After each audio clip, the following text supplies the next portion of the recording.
ఊళ్ళని ఎందుకంటారు అంటే ఒకటే కానీ ఒకటి కాదు అవునా. దేవుడు మనిషిని జతపరిచింది ఎందుకంటే ఆడమ్మ కానీ ఒకటైపోవాలి పూర్తిగా.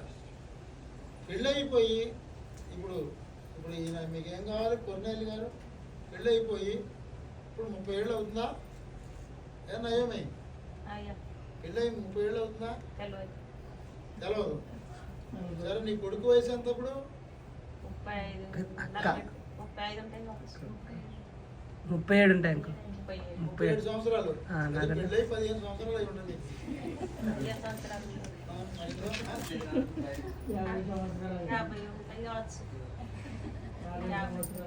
వీళ్ళకి తెలవదంటానండి కనీసం ఉద్దాయం కనాలి కానీ 50 ఏళ్ళు అయింది.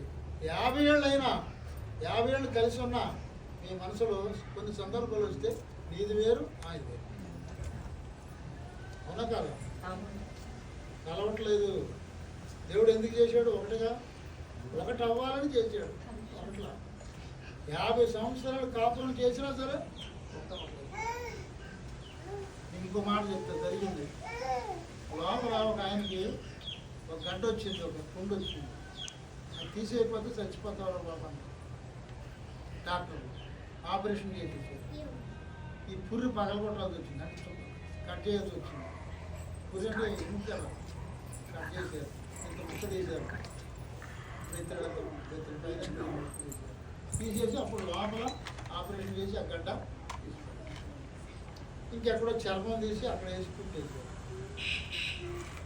కొన్ని రోజుల తర్వాత మళ్ళీ మంచిగా అయిపోయాడు.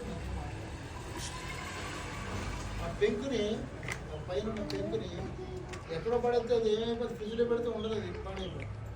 మళ్ళీ అక్కడే పెట్టాలి పెంకు. అందుకేం చేశారు అతను పక్కన డొక్కలో మళ్ళీ చీరి అది డొక్కలో పెట్టి కాకడుపులోనే పెట్టి కుట్టేసారు. నెలకి రమ్మన్నారు, వెళ్ళి చూస్తున్నారు. చూస్తే ఇంకా ఆర్ల తడి నిమ్ము అంటాం, మనం ఏమంటాం నిమ్ము ఆరలేదు బాబా. 2 సంవత్సరాలు పట్టింది. అప్పుడు ఆరిపోయింది, పెట్టొచ్చు. అప్పుడు మరి తీశారు.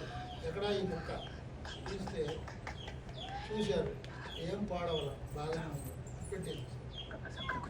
ఇంకో ఆయనకి రహీంకి ఉన్నారు, ఆయనకి అట్లాగే ఆపరేషన్ అయ్యింది. పెంకు తీశారు, ఆయనకి పొట్టలోనే పెట్టారు. తర్వాత మళ్ళీ ఇప్పుడు పెడదామని చూస్తే ఈ పెంకు ఏమైందంటే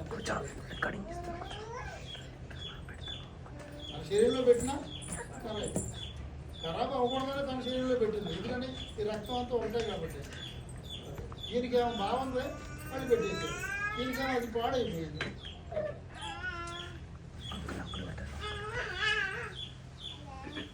ఇప్పుడు పాడైపోయిందని ఏం చేస్తాం.